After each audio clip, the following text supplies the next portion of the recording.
Ladies and gentlemen, welcome to the BTB Movie Club podcast. My name is Tim Larson. We hope you enjoy today's movie discussion. Thanks for listening. Hey, welcome to the BTB Movie Club. My name is Tim Larson, here with some friends and family to talk about movie number 228. This is Nobody's Fool from 1994, starring the legendary Paul Newman.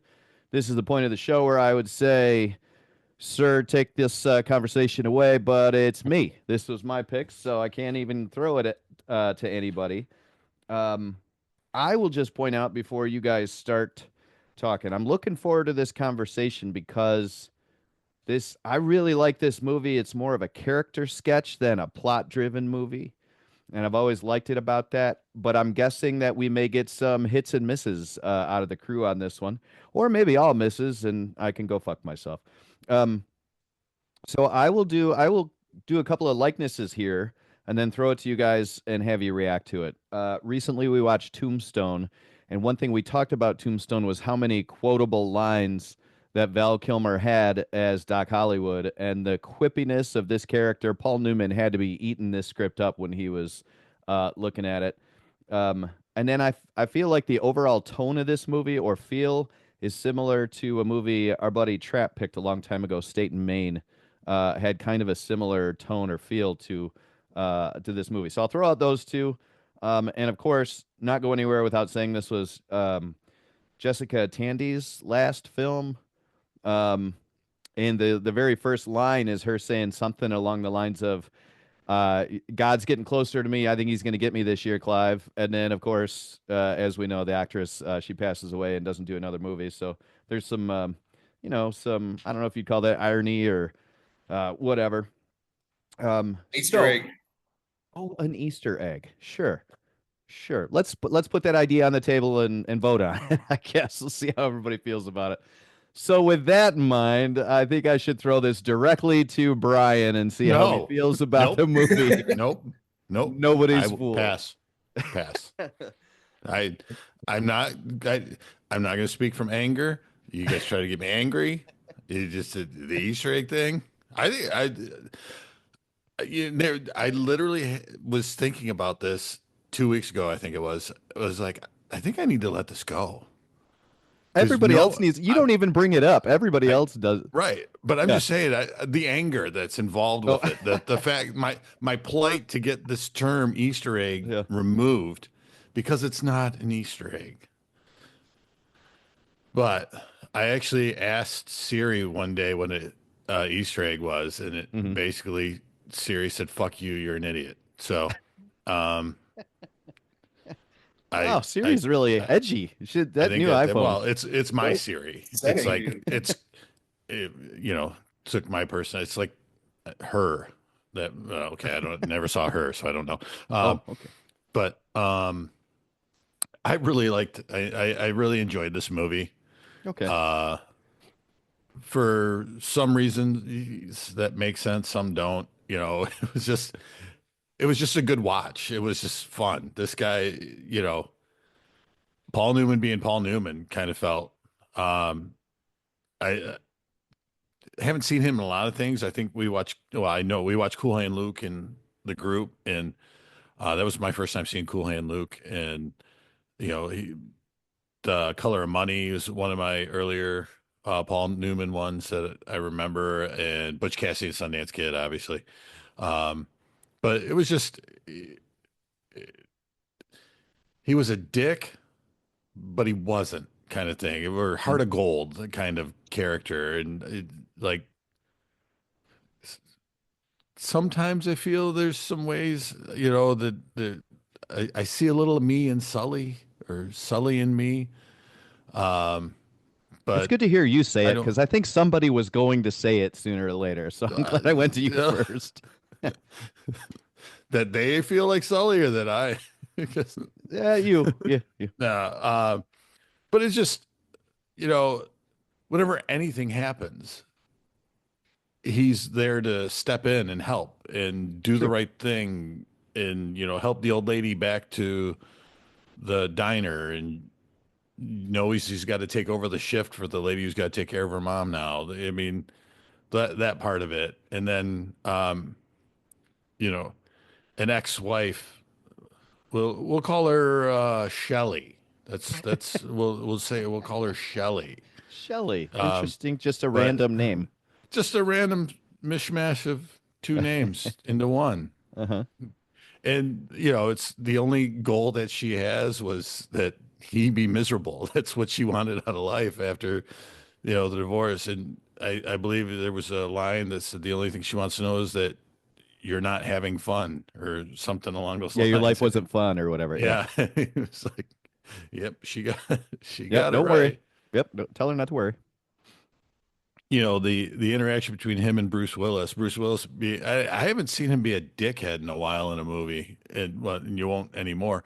But he just, um, you know, he was just this arrogant ass who, you know, cheats on his beautiful wife. And by the way, Yep.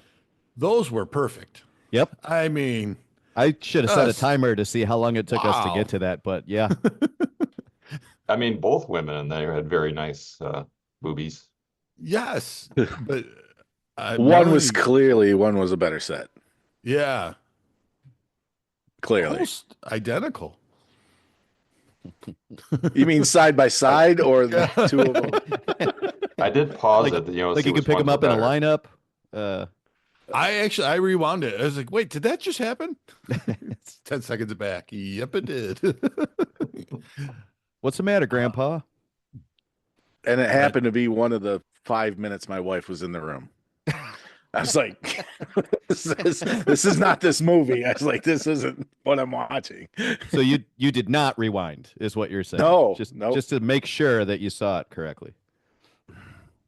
No, I pretend I didn't like it. I was like, oh, gross. I will say I for hate that nudity. for that scene, Turn this off. as I've watched this movie quite a few times over the years, for that scene, I think it's so quick. It's done really, really tastefully. It's just like a lighthearted, goofy joke between the two of them, and I think that's great. I wouldn't call that gratuitous. I would call that lighthearted jokes, you know, and I think that's cool. Tasteful nudity, I would go with. You know, then we got the relationship, him and his son, dealing with that.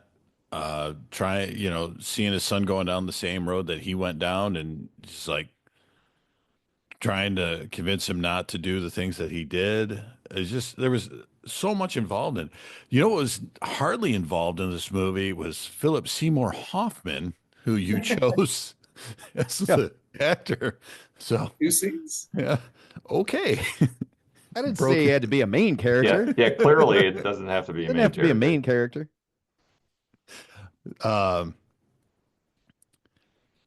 But yeah, you know, I got a lot of feelings about it. Could go on and on. I don't want to take stuff away from too many people. And I think with, you know, only 5, I think I'll get a chance to talk some more later. Jessica Tandy, though, treasure. She's a treasure. I would call her a treasure. Yeah. She was Miss Daisy, right? Driving Miss Daisy. She was Yep. Miss Daisy. Okay, that's what. And there was oh no, well, never mind. I'll go back to it. I'll bring it back up. I will remember to bring what I was going to say about Jessica Tandy back up. But I, you know, never seen it. Enjoyed watching it. I think it was because we had talked about this before. It was like $3.99 rent. I think it was like $6.99 to buy, and I was sitting there like, I should just no. I haven't seen it before. I'm not gonna buy it. You know, and I'm disappointed in myself because I wouldn't have mind owning this, and should have just bought it. But really good pick, Tim, and yeah, I'll Thanks. come back to some thoughts later. Does anybody have a comment to make about the writer? Is anybody sitting on a comment about the writer? I don't want to ruin anybody's notes. So this is directed by Robert Benton, and he co-wrote it with Richard Russo. And I didn't get enough time to look up Richard Russo, but there's a cool little trivia note that Melanie Griffith's character, I can't think of her name to save my life right now, Toby. She says, Toby, thank you. She says something to Paul Newman along the lines of, we could leave this town and like Bonnie and Clyde, we could just go take off and blah, blah, blah. Well, Robert Benton is the guy who wrote Bonnie and Clyde. So that's kind of a cool little connection. What do you call it when there's a connection in the movie that's subtle? It's Foreshadowing. that's not quite it. Juxtaposition. It'll come to me. Melo, let's go to you and fire up the flames. Hey, sorry, I meant to do this. Brian and I have always enjoyed watching movies and then assigning characters to each other. And Aaron's been involved in this as well. Like when Lord of the Rings came out, Brian was like, well, I got to be Boromir because he's the big guy. And Tim and I so both looked at each other and went, Gimli. I was looking at these characters and I thought for sure, and you guys can take your own shots at this, but Sully, Newman's character, and what's Bruce Willis's guy, Roebuck, something, Carl? Carl. Those two argue so much and give each other so much shit. That's got to be a Tim and Brian scenario. And which one is which, you could leave up to the rest of you guys to figure out. I've got so nicknames for all of you guys. And Melo, as I go to you, although you're the last one I picked, and I apologize for this, I give you the choice for yours. Either Officer Raymond or Rub or Will. That's where I land with Melo. You get to pick here on everybody else I picked him for him. Will's the kid, right? Will's the kid. Yeah. That is 100%. So I was trying to think about it, and yeah, probably will. All right. I left Whacker off of the. You're not a whacker. No. Melo, you're not a whacker. I don't care what anybody says. Your thoughts on the movie? Sure. Tim, I'm sorry, Melo. Before you too far, Tim, I actually 100% agree with you too on the trap pick movie that it was. Oh, State and Maine. State and Maine. Thanks. I was gonna say Fifth and Maine, but State and Maine, because when they were doing some of the shots and they were showing the country or in the city and stuff, I was like, wow, this reminds me of State and Maine. So good call on that too. Yep. Sorry. Go ahead, Melo. Oh, good. Melo, aka Will. Your thoughts on Nobody's Fool? Sure. That's interesting because yeah, Carl Roebuck was actually the first. If I had to pick, was where I went, but it didn't fit quite right. But Will was the second one, so interesting. Definitely saw this before. It was funny because I probably haven't seen it in 25 years, whatever. I was working at a video store when this came out. Definitely watched it then. I think I might have shown it in the theater or in the store on occasion. You had to be careful with that, especially something like this. But there were certain times you could. 2 moments. But it was funny. It was like I knew it, and I knew I had an overall, like a general good feeling about it, but I couldn't remember a lot of the specifics at all. But in the very first scene with Melanie Griffith, and she's wearing a white sweater, I go, "Oh yeah, I know what's going to happen later." Nothing about the plot, your memory. Nothing about characters, but you see a sweater and you're like, I got it. Very, very well. Anyway, yeah. So, okay, I'll just go through all the notes. So I didn't. I like the idea of what they were doing, but it actually bothered me. The opening credits where they were showing these little snippets of the town.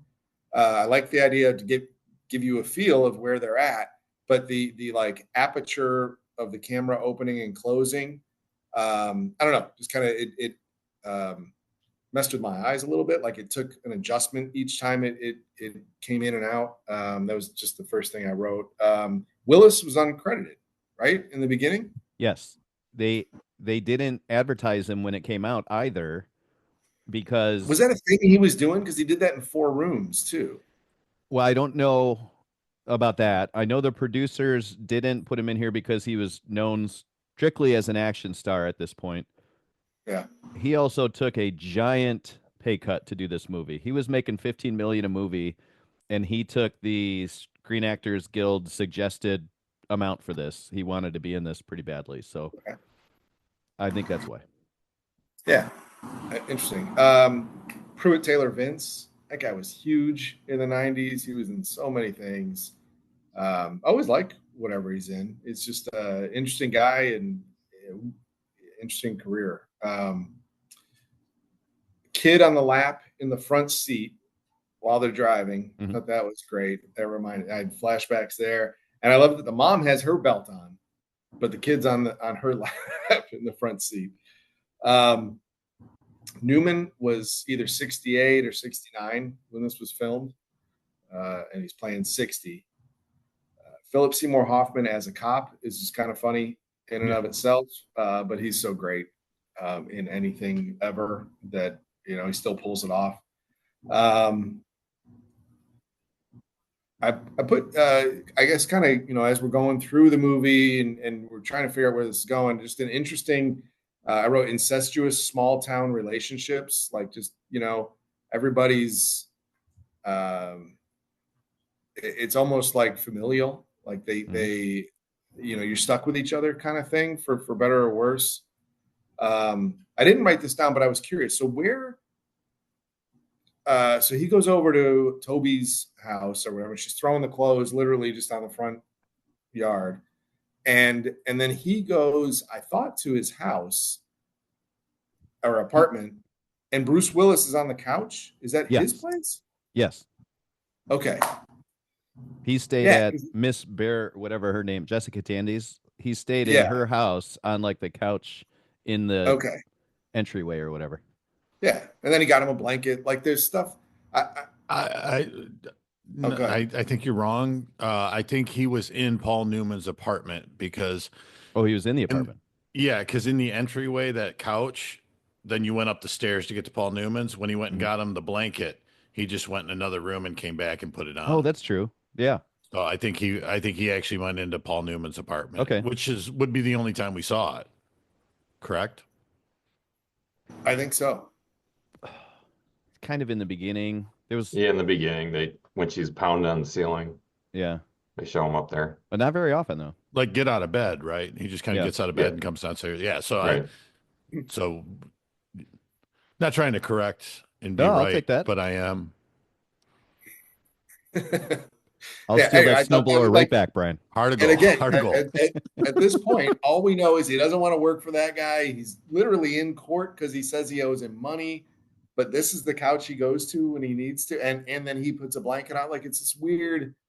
It's definitely unconventional. And they're playing cards together, and I mean, and then he's still doing work for him, and and he even he's like, he mentioned the job, and then they kind of argue a little bit, and then he leaves, and he's like 5, 4, 3, he's going to come back in. All right, what's the job? I put a little grumpy old men vibe. Oh yeah. I felt that. Sorry, it's raining now, so I don't know if this is going to pick up. Oh, okay. So he helped him climb over the fence to get to the snowblower. How did they get it out of there? There's no way they lifted it over the fence. Yeah. So if that's the case, yeah. Yeah. Anyway, I thought of that too, and I was like, "What?" Oh, later. So I 100%. I remember being on Route 20, driving on my dad's lap, like doing stuff like that. It's just, I don't know. Is that what I remember doing that with my girls, but we were like on a side road in the back of the subdivision in Maple Park. Like it was definitely not on a main drag. The director always had the windows down on cars in the middle of winter, and I think it was just because, or the cinematographer, I think it was, I'm willing to bet it was a choice because of the reflection, and it was just easier to film, but it kind of broke the reality for me a little bit a couple times. Again, not to nitpick, it was just stuff that popped up. I love that his trifecta was $5,800. Right. Like that was the like when they said that I'm gonna be rich. Hit, I'm like, oh yeah, this is gonna be a real life changer. Okay, I mean, I guess, but okay. Bruce Willis left the dog chained up in a frozen house. Yes, he did. I didn't like that. He did leave him a note reminding him to go to the house at least. He did do that, but yeah, I don't know. I put very non-traditional story, plot, conflict. I don't know, Aaron said something, I think when we first started, that like there was something he missed and now he got. And I don't know if you were kidding or I mean, I don't mean this in a weird way, but like you said kind of moved you or whatever. And I got that feeling like I'm missing something. Like I really like this, and I definitely think it's well done, and the characters are up until the next thing I'm going to mention, very three dimensional, and I like what they're doing, but I still feel like I kind of missed something. Hmm. So I don't know, Aaron. I was leaving it over. I don't know if you did want to speak to that or. No, I had something in my eye. That's why I shut off my camera and I was digging in my eye. And I just Got made it. a joke. Okay. Well, because it's funny that I mean that was the joke you made because I felt I'm like, man, there's something here I think that's deeper than maybe it's in the book that I'm not getting. And then the last thing I put was just that the last poker scene was not believable. It was like every cliche, like there was the gun, a leg. The hell does that say? I don't know. Snoring. The guys, they're naked. She comes in with the Hawaii tickets. Like it's a lot. It's a Clearly, lot. you're not hanging out in the right places. I guess. That's a lot. But What are you married with 2 kids? What's going on there? yeah, that's what I've been doing wrong. Anyway, I do like this movie.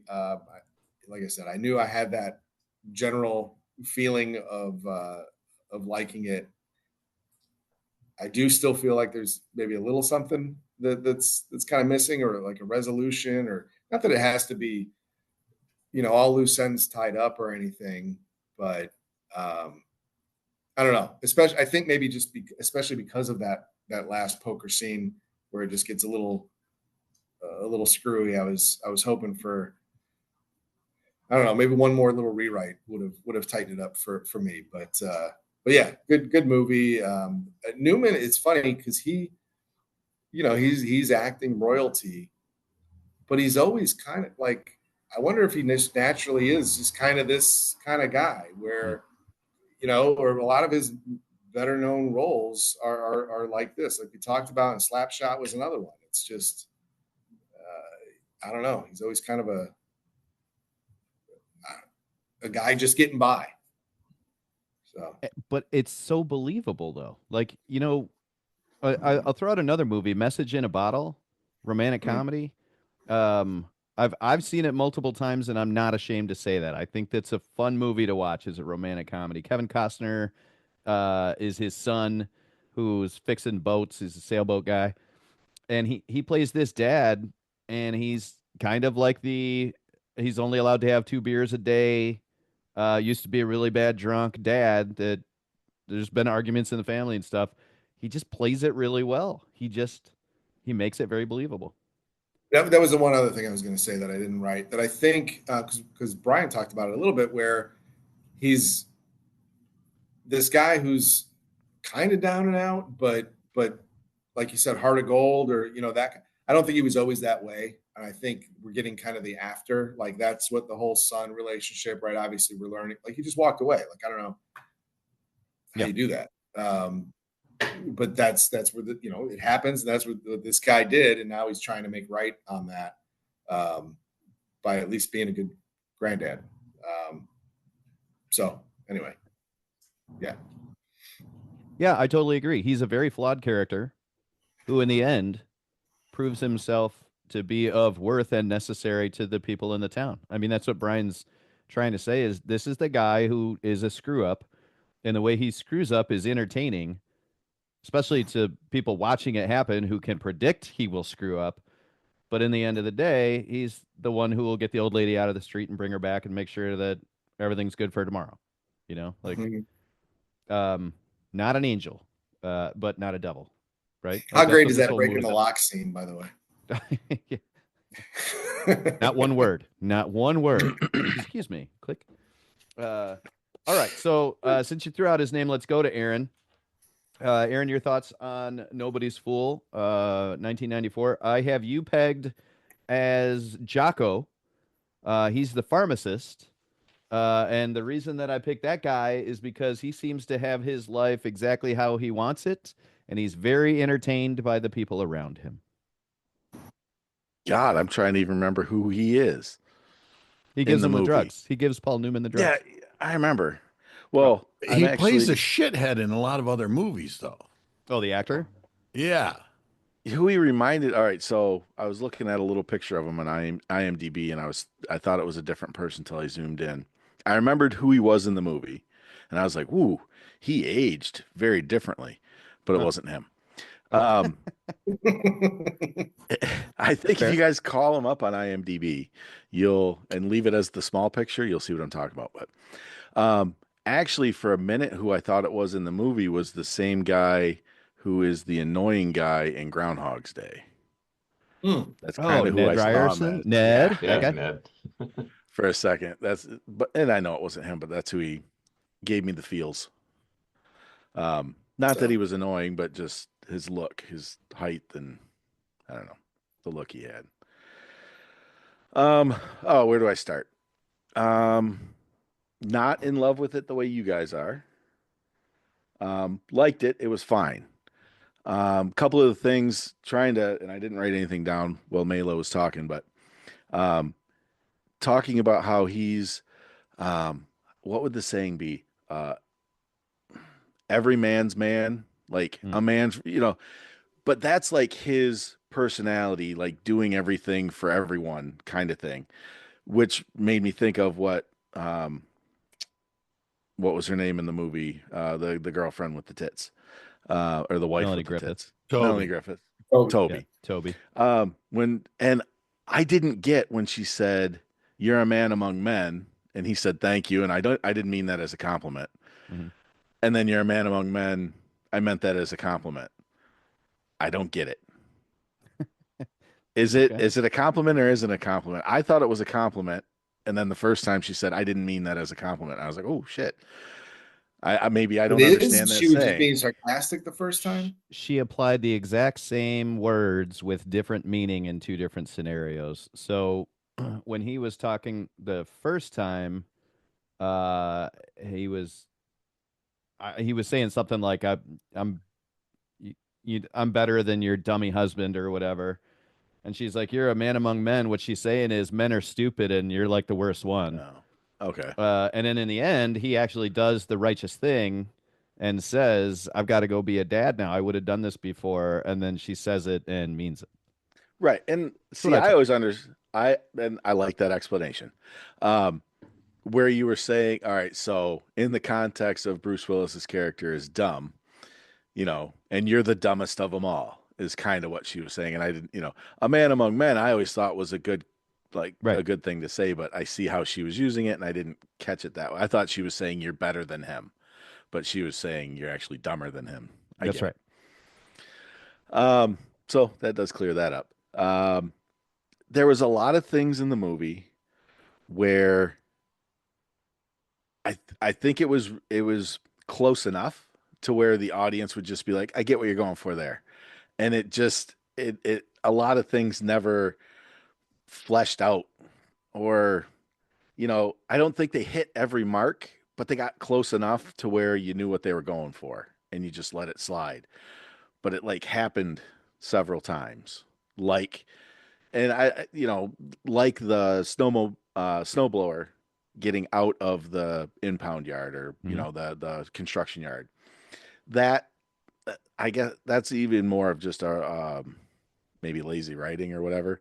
Um, but certain things like just the grandson thing, left him outside. He got scared, thought he left him, but he was Mm. just in the house, and it was literally like Yeah. 5 minutes. You Agreed. know, and then he goes and makes this heartfelt and just has this pocket watch speech and courage in a minute, and next time too, just on deck. That's like a once in a lifetime speech, and he just whips it out, running to his grandson that I'm sure he knew existed, but maybe never met. I don't know, just lots of little stuff like that. Um, Kind of the bridge between like 80s and more thought out movies. Um, Showing up at the Thanksgiving at his ex-wife's and chaos ensues, and it's fun because it's the kids and, they're peeing or whatever. But then how he just backs out the door and Houdini's, like you get the point that, oh, this is the kind of thing he couldn't deal with as a young father. And this is why he left the first time. I don't know. A lot of it just didn't hit the mark, I think, the way it was supposed to. There were a lot of things I liked about it. I love that he has even though it's never said, it's one of the marks I guess I filled in. He has a non-traditional definition of success. I think he's kind of fine with where he's at. Living in the old lady's room, helping the old lady out.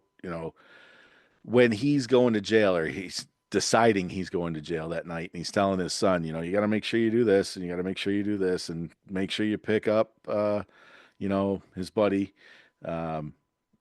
Just there's things that he does without knowing. And then when his son makes the comment, oh, I don't know if I can handle all this. And, well, I couldn't at first either, but it took me, a couple of years or whatever he said to get it right. I liked that. It did give me the feels for several other 92 to 99-ish movies.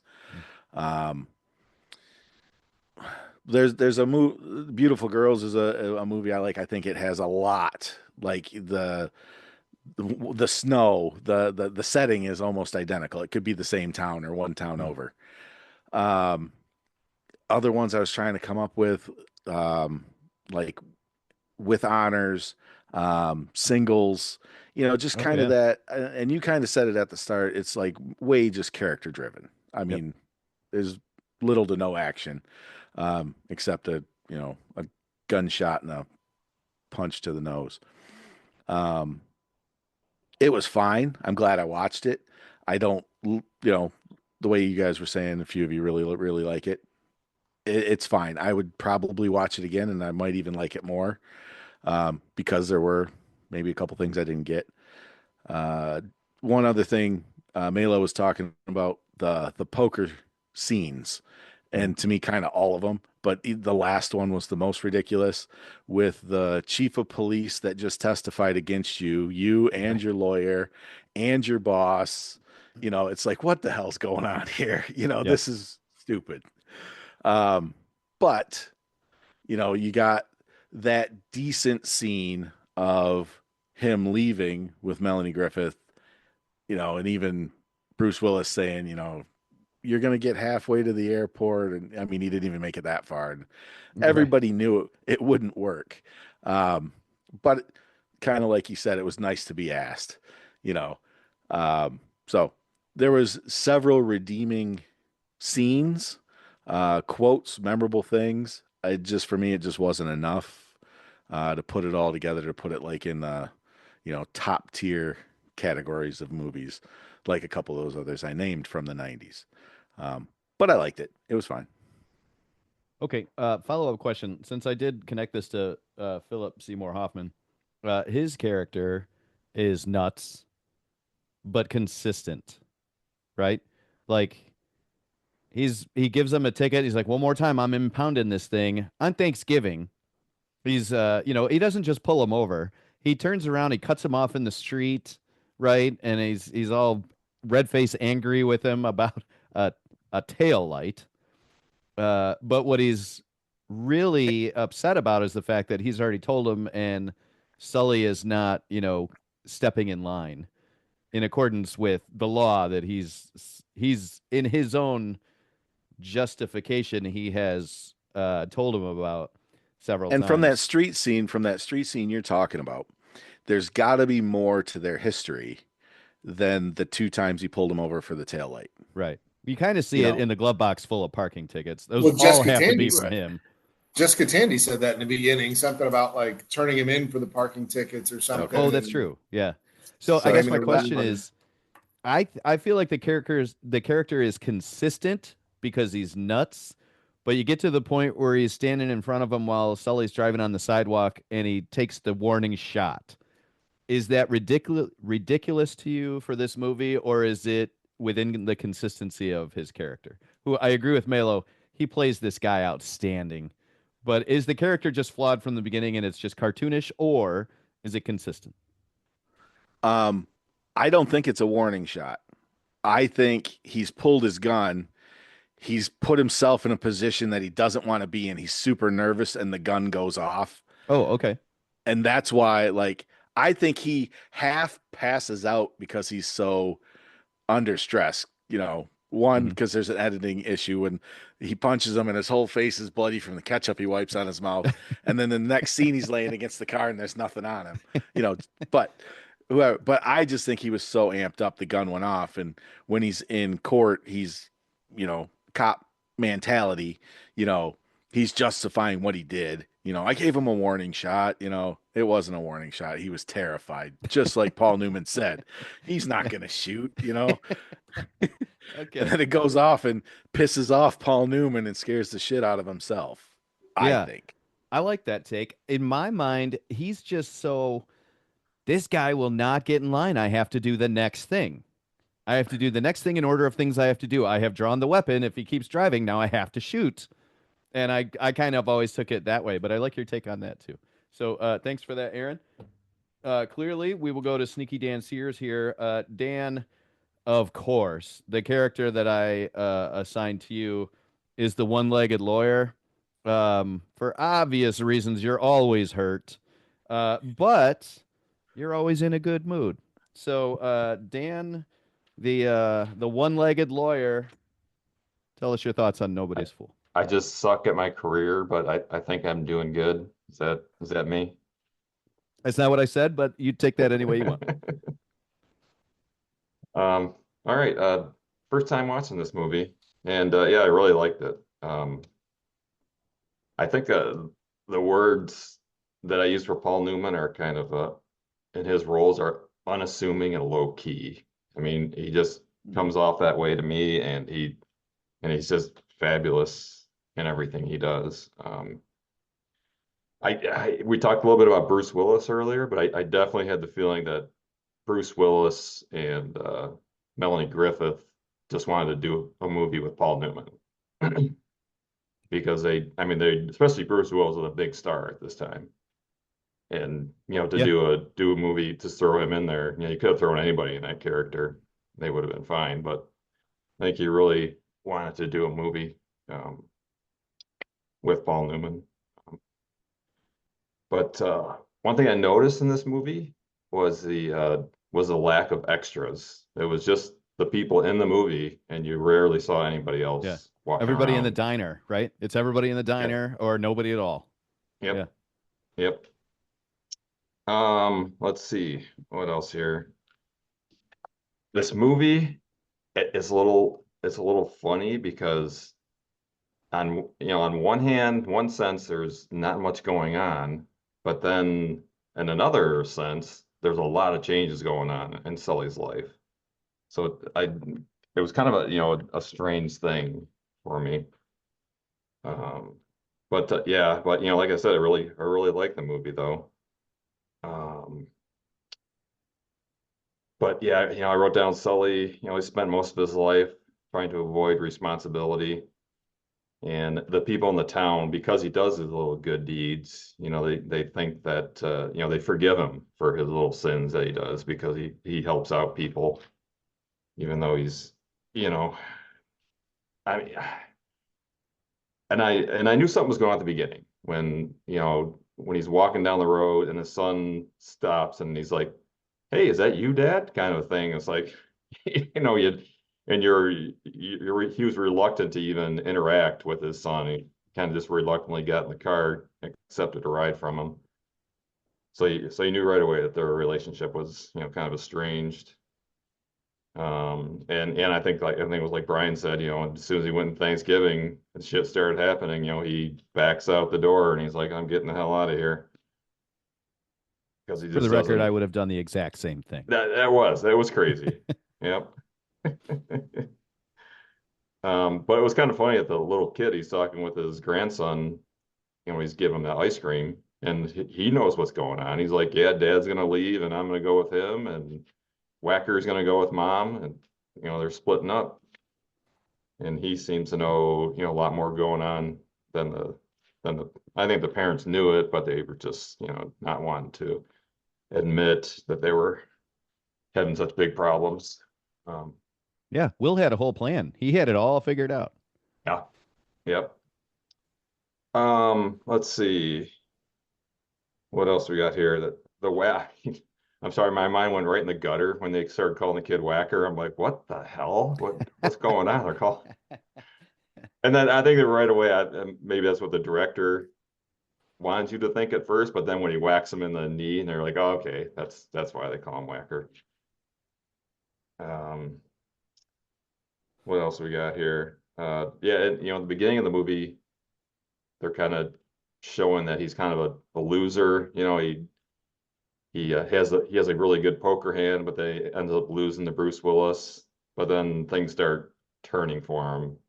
He hits the trifecta. He gets offered the trip to Hawaii, which he ultimately doesn't take. But things, start to He won a turn leg in for the him. poker game, Dan. Yep. He won a leg and a gun in the poker game.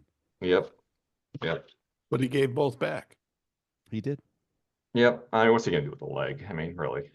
I do It's enjoy not about the the fact. money either. So it's about there's- the relationships. He got a son back and a grandchild. Yeah. You're concerned about $5,000 and a trip to Hawaii. Yeah. Yep. How But- often do you win but- a leg, though? There's a good joke that comes out of this, though. The cop snoring when he wakes up and he looks at the pot. He's like, "Is that my gun?" Yeah. But and he does the right thing again when he knows that his son talks to his wife, that they, may be able to mend a relationship. So that's why he tells him, here, call your wife and talk to her and get the hell out of this small town. Don't take an apartment in this shitty little town. Get out of here. Be with your family. So he does the right thing a lot of times. Let's see what else we got here. But yeah, he talks with his son about how shitty his dad treated him, but then in turn, he treated his son bad. So it's, where does he have any room to talk about how bad his dad was to him when he was a terrible dad to his son? Yeah, I wrote that same thing down. How the heck did they get the snowblower out without throw it over the fence? I think they just wanted to do the whole scene of him pushing him over the fence, so I mean, that's why they did that. I'm going to assume that once he was within the fence, he got in a door and then he came out the front door with the snowblower. I'm going to go Very with that. possible. But did he have bolt cutters though in his hand? Well, yeah, that's because the snowblower was chained to a pole. He had to okay. get rid of the chain. That's right. Come on, Dan. And another thing, Peter knows what a bad father he was. So Yes. why would he let him take his son? Hey, go ahead, take my son for the day. And it was like, why would you do that? I mean, like you guys said, it wasn't bad. He was gone for like 3 minutes or whatever, but still. He was a different kind of bad dad, right? Right. He was He was just, dad. I mean, he was absentee. Yeah, he wasn't right. like his father, which that stuff's pretty brutal. Yeah, it's not like his father beat his wife and he was bad that way. But yeah, he was bad by just not being involved. I do like the scene right after like Aaron was bringing up that stopwatch thing. How do you just have that in your pocket if you don't have experience with being a dad, right? But I do like the scene where on the way out the door, Peter goes to him, "Hey, Dad, what the hell? Like literally, what the fuck? You weren't around for me, but all of a sudden you're a great dad to my kid." And he's got a great line as a retort because that's his masterpiece is never losing an argument. He goes, "Well, you got to start somewhere," and then he walks out the door. Solid move right there. But Peter makes a really good fucking point that you don't get any resolution to, and that's what this movie does over and over. And I kind of like that about it. Yeah. But yeah, last thing, the last scene is Paul Newman, sleeping on the chair in Jessica Tandy's. And I think that's throughout this movie, I think he kind of earned his rest. He's kind of wore out from everything that happened, and now I'm just going to fall asleep and the movie's going to end. Yeah. So, good pick. I liked it. It's one of those movies that I wanted to watch for a long time, but for one reason or other, just never did. So I'm glad I was forced to watch it here at the movie group. I liked it. Well, I appreciate being told that I forced you to watch it. I was going to do 2 whip around questions here since we only got 5 of us and we'll be short on time. And the first one was, Dan, your last point there. What do you guys think about that last scene? Dan's take on it is he deserves his rest. Another take you could put on it was, since the trifecta came in and Clive Jr. is now gone, is he back to normal? Like, is the end of the movie just he's back to where it started? Or is he in a better place as a result of what's happened throughout this movie than he was at the beginning of the movie? So Dan's take is he deserves his rest. I'll go in the order that I asked you guys in the first place. Brian, your take on the end of the movie. What do you think? He's back to where he started. Everything's come full circle. He had the threat of being kicked out. That's gone. He's got a few bucks in his pocket. He's renewed his friendship with his best friend. He's in the same relationship basically with Bruce Willis and everything. So, and he got his son who was working with him. Oh, I think he got him back together with his wife, and he went home, took his kid with him. So, Okay. so I think yes, it was it's Jerry Seinfeld. He broke even. Yeah. The movie is a full circle, right? Yeah. Everything's circular and we completed the circle. Melo, your thoughts on the final scene. What are we supposed to take away from him falling asleep and the dog putting his head down on his shoe and that pull the curtain? Yeah, I don't know. I actually was going to argue the other. I think Brian might have swayed me, but That's what he I don't know. does. I thought it was more. I thought it was supposed to be like maybe that like I wanted it to be, and that's maybe that feeling that I don't quite have or whatever. But because I thought it was supposed to be growth, right? Like there's even the fact that the trifecta hit was because he was doing good things, and somebody picked that up for him. Right? It was his son, right? So that's kind of what I thought, was that there was this little bit of growth. I don't know. Actually, most of that scene, what I really liked was just the relationship between Tandy and Newman. Like it was every time they had dialogue was fantastic. Mm-hmm. And then the fact that like he had a nickname for everybody, called the Son the Bank, and but she had his back every step of the way, and then even more so there, where she's like, taking care of him. So I don't know. I guess I would say it's that there is growth. He's not the same person that he used to be. I don't know. We'll leave it at that. I'm not going to overanalyze, but I see the other side. Okay. We go to Aaron, Jocko. Well, I like how Ryan trumped Brian's Seinfeld reference with growth, because in Seinfeld there is no growth. But we also so far we got Brian with Seinfeld, even Steven. We've got Melo with My Name is Earl with You Do Good Deeds and Good Things Happen to You. I'm going a different route. I don't think there was growth, and I don't think there needed to be. I think him sitting in that chair, and Ryan put a little extra spin on it, gave me a little extra juice for my theory or my point of view. I saw him as a king sitting in a throne, content amongst his people who all need him, who all like him. Different relationships with each one. He rubs some the wrong way, but he'd always have their back and they'd always have his back. They're not going to let anything bad happen to each other, like Bruce Willis sleeping in his house, whether it was in the foyer or up in his room. Even though they have probably one of the most contentious relationships other than him and the bank, but that one, um, you know, they were never going to be friends. Um, but I almost see it as Jessica Tandy is the queen, and now like he more of a prince situation. But I still see it that way. That and kind of relating it to what I said earlier, him having a different opinion of what wealth and success and fame is. It you know he's wealthy, with what he has emotionally with the people around him. Mhm. He's successful and famous within his small community.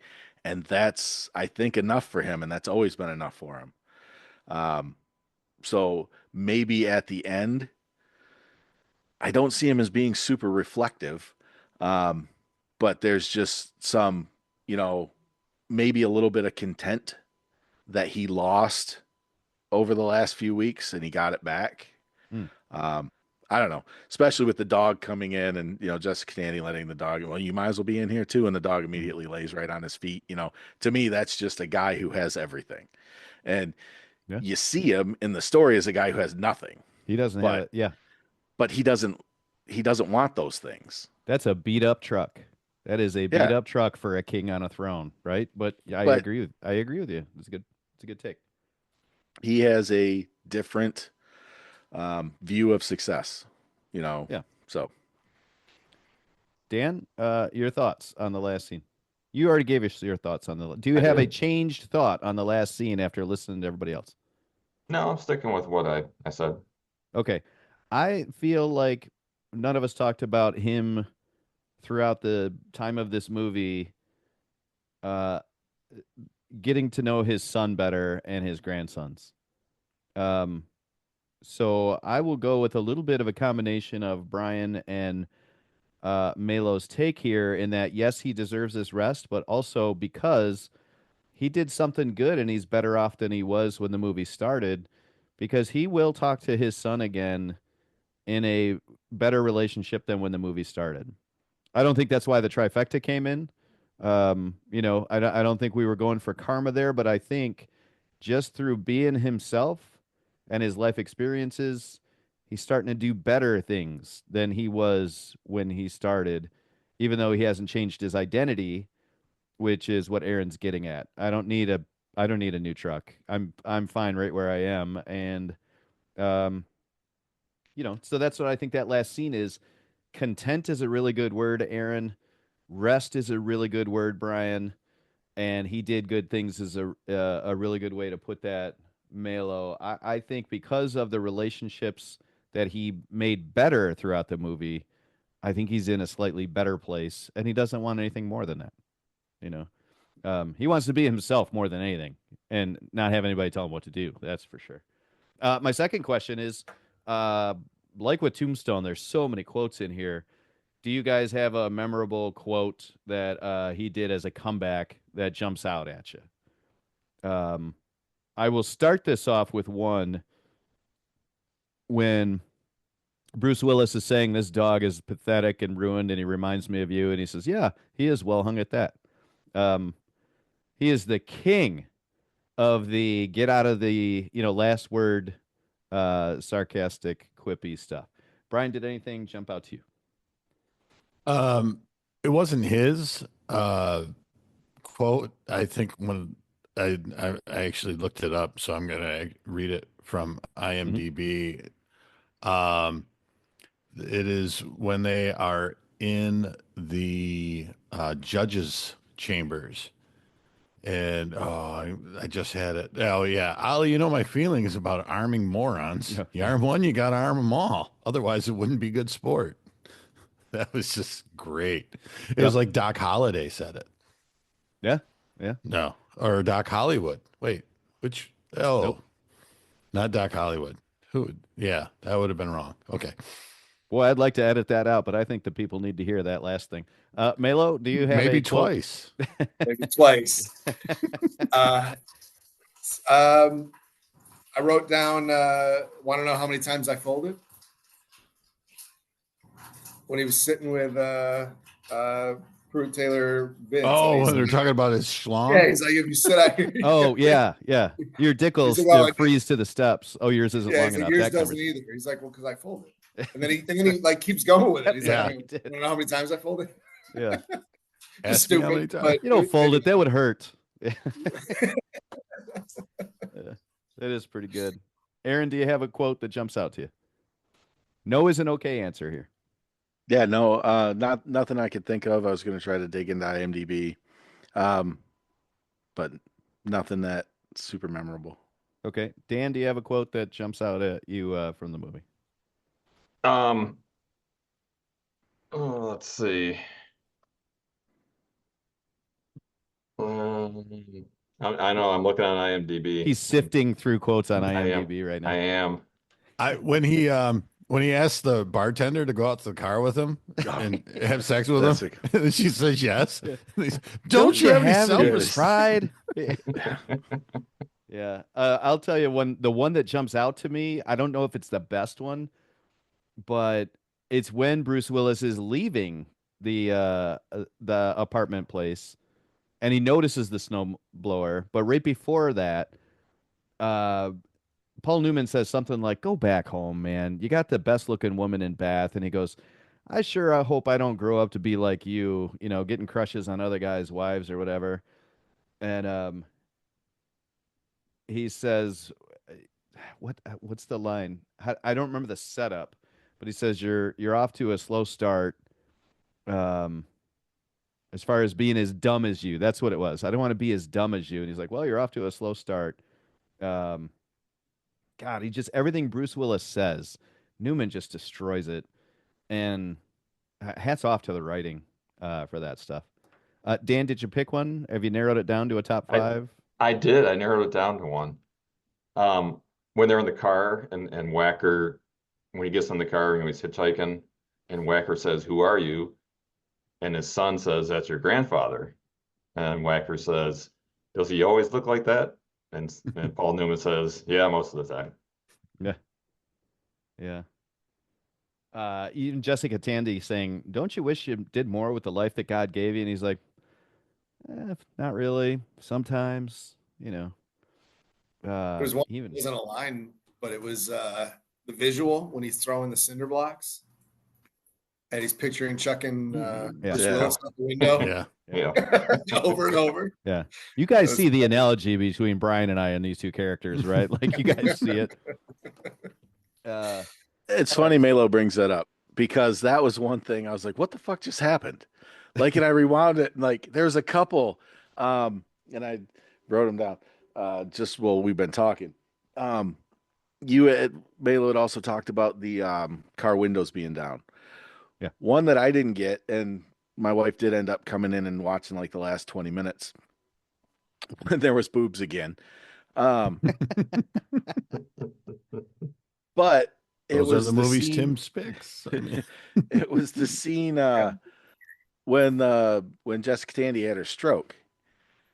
And Yeah. I don't know if they were trying to use special effects or what, but like I was like, wow. And I even made the comment to my wife, I was like, look at all the artifacting that's going on in the screen because it starts off real subtle. But then as they back out through the window, Oh, yeah. you're like, There's it's supposed to snow. be snowing. There's snow But- in the room. Yeah. But it's not, but it is. But they were like adding the snow too soon before the camera was out the window or it was real weird. And it was off putting. Hmm. And then, just since I'm talking, did anybody get from Peter, the son, Dylan Walsh? I know him by looking at him now as an adult, and I couldn't put my finger on him when, this was 1990, 4 or 2 or something like 94. that. Yeah. But to me, it was like they wanted to cast somebody else, and they got him and tried to like give him a perm. make his hair a little extra messy. I was like, it's like he's a little too old. He's a little too big. His hair's a little too poofy. It was like, who did they want for this? And they settled for this guy, which, I mean, he's a good actor and he's done lots of things. But it was just like, like a lot with this movie, everything was just, 2 inches to the right. Okay. It just, everything missed a little bit. And he was another one and I liked the character. I liked what he did. It's just like that person didn't seem to fit to me. See, I can sum that up with another quote because he was raised by that mother and that father who wasn't there. So he's a little messed up, right? And when they're going to steal the snowblower, which we have an issue with, that whatever. He's like, "Tell me again that this is your snowblower." And then Paul Newman fucking, I knew your mother was going to raise you like this. That's Yeah. end the scene. You don't need another word for that. And all right, so a quote, but Brian already said this quote, but I loved it when the son told him that, mom was really worried that, you spent your life having fun or, however that quote went. I was like, oh shit. I hope he's fucking miserable. Yeah. Tell her not to worry. Yeah. Okay, so my last characters for the guys who aren't here, I had let's see, Hilty. I had Hilty as Judge Flat, sarcastically judging everybody else. Then Mike Wilden, I had as Peter, the son. And then this was my favorite one, really, and I'm glad. I'm kind of sad that he's not here. I had Matt as Birdie, the female bartender, who's never really. Oh, I wish he was here for this. I can't wait for him to listen to this. She is entertained by everyone around her. She's never upset with anybody, and she's somewhat flustered with everybody at the exact same time. And that has Matt Smith vibes for me. So, hey, thank you guys for putting up with a kind of a weird movie, right? Well, real quick. Yeah. I did say I want to go back. One thing, Dan, the reason he said he'll listen to it because these are podcasts that come out. Jessica Tandy Thanks. did Thanks this for letting movie. me know, Brian. I was just helping you out. Heart of Gold. There was a movie that Battery's Not Included. I don't know if anybody's seen this or remember this movie. It was Great. it was like, I really enjoyed that movie. A lot of people did. But it was, I think it was a Spielberg movie too, wasn't it? Sounds right. Yeah. So that was, I was going to bring up Jessica Tandy and Batteries Not Included. And then I thought she was the one in Cocoon who, She's in Cocoon. no, not that part, but she was the one who the guy didn't want to get in the water, and then his wife died, and he's like holding her in the water. And it's like, it's not working because the cocoons, they left and all that. But I don't think that was her. So, She was another wife.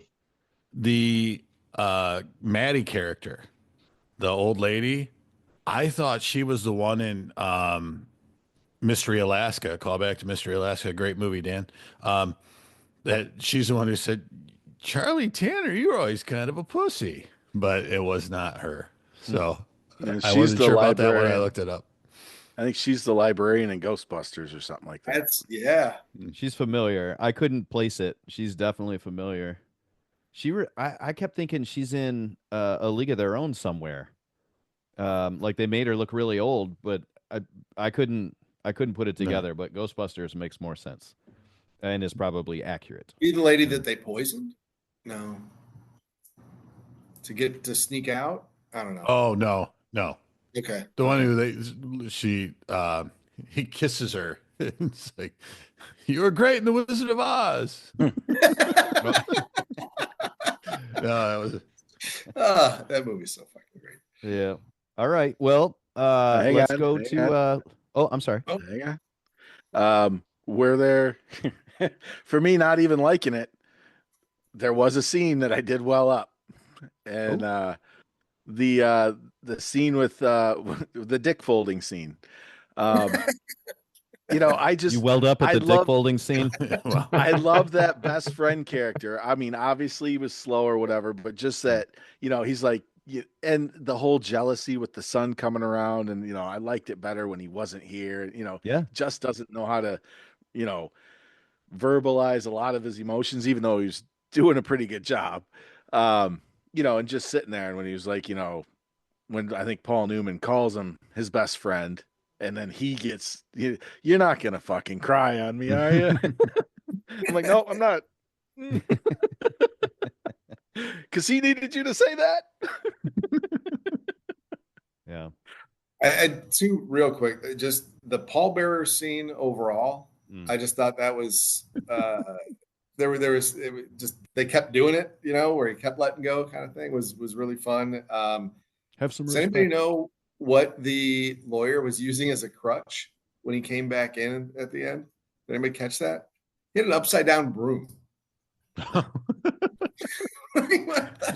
It's just a weird choice, but You don't need a Yeah. leg. You need a parrot. I mean, That's perfect. That's perfect. That's another great line. You talking about the Ryan, about the pallbearer scene, the funeral scene, whatever you want to call it. One, I thought that was going to be Jessica Tandy, not the, so that I was like, oh no, she fucking died, which would make total sense why they'd let him out of jail for her, especially. But then that shot took so long, and the camera was getting so far away. I'm like, it's not fucking ending, is it? This isn't how the movie yeah. ends. yeah. I'd have been pissed. But anyway. well, they did a great job with that of setting up the snowblower joke, because you think that scene's over, and then it's almost like the sound is getting quieter. And he's like, "Hey, Sully, that snowblower you gave me, somebody stole it right out of my garage." So now I got another whip around question. Who do you think now has the snowblower, Brian? Well, by the end of the movie, it's Bruce Willis. No, I mean because he's the now, one who stole today. it back. Like, who's got it right today. now? Oh, Jesus. Sully's got it back. Yeah, I think Bruce Willis gives up. Melo? No, Bruce Willis, because Too stubborn. Too stubborn. he's younger and he can keep it going longer. Aaron? This was 94, and Paul Newman was playing a 60-year-old. He's dead. Kind of where I was going. He does not have the snowblower. Actually, his kid probably has it. But he wouldn't let him get it back, though. He would have stole it and made sure he never got it back. Dan? I think Melanie Griffith got it in the divorce settlement from. That's took a his good take. You know what didn't happen? He didn't use that $5,800 to go buy a snowblower, because No. Sully would not do that. No, absolutely not. Brian's got some insight into that character. He lost it all in the card game. Yeah. Yeah. All right. Well, let's put a bow on that, and let's move on to Melo's pick. Melo, you were dealt a couple of actors, and they were, I believe, correct me if I'm wrong, Sandra Bullock and Burt Reynolds. I was really worried those weren't going to be the two, because that's what I did a lot of work on this week. I got a lot of writing on this little piece of paper, man. I'm just doing the best I can over here. I pretty much had it in my head. It was going to be Burt Reynolds.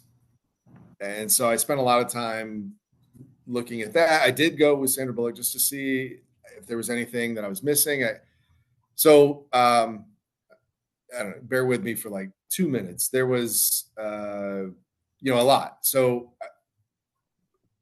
the Sandra Bullock part, so Gravity, I really like. I wanted to watch it again. And then Miss Congeniality, I thought might be kind of fun for a group full of dudes, but I didn't go with either of those. I did go with Burt Reynolds, and then on that it was okay. Deliverance was like number one.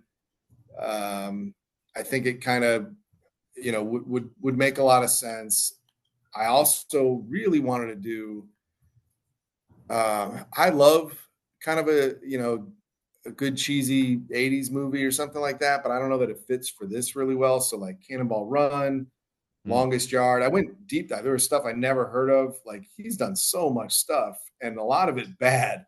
There's a movie called White Lightning. I don't know if anybody's seen that. that sounded really intriguing. Do yourself a favor and like Google the plot of that. And then there's even a documentary on Burt Reynolds that I thought would be really cool. We really haven't done anything like that, but I didn't. I went with The Last Movie Star, which is another A24 movie, not planned at all. But I don't know. Has anybody here seen this? I haven't. Has anybody seen? I have not. I believe it came out 2017. I believe he died in 2018. But real quick version of the plot. There's this group. I don't know if it's kind of like a South by or something like it. This is the vibe I got, like where they each year they give out a lifetime achievement award, and he is this actor that has a long and solid career, and he accepts this award, and then it becomes this kind of I don't know, look back or appreciation. I don't know where else it goes beyond that, but it seemed interesting, and all things being equal, seemed like I might die here. Seems like the best choice for this group. So Last Movie Star, Burt Reynolds. That's where we're going. Excellent. I've never even heard of it. So it looks like it's on Tubi, or you can rent it on Prime Video. That's what I was going to say. Yeah, like Pluto, some of those other ones that probably have some commercials, it looked like. I even looked at that, which I normally don't do. And $2.99, I think, on Amazon. All right, I got to plug in my computer. It's going to die here. Okay. So, Dan, you will be making the pick next week. And I have randomized some numbers here for you. And so here are your two actors that you get to choose from. An actress and an actor. Your choice is Frances McDormand, which you have already picked, by the way. I have. And Will Smith. All right. I'll see what I can come up with. So really interesting between those two, by the way. Frances McDormand does nothing but unusual movies that are very, like, kind of artistic. And Will Smith does the exact opposite of that most of the time and is an action hero kind of guy, but he's got some tricks up his sleeves as well. So, yeah, totally random.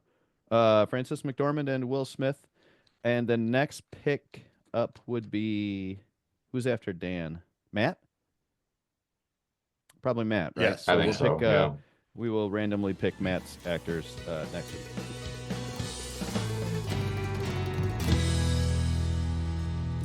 That'll do it for this episode of the BTB Movie Club podcast. Thank you as always for listening. We know we enjoyed ourselves. We hope you did too. Have yourself a great week. We are partnered with the SPDM Crew Podcasting Network.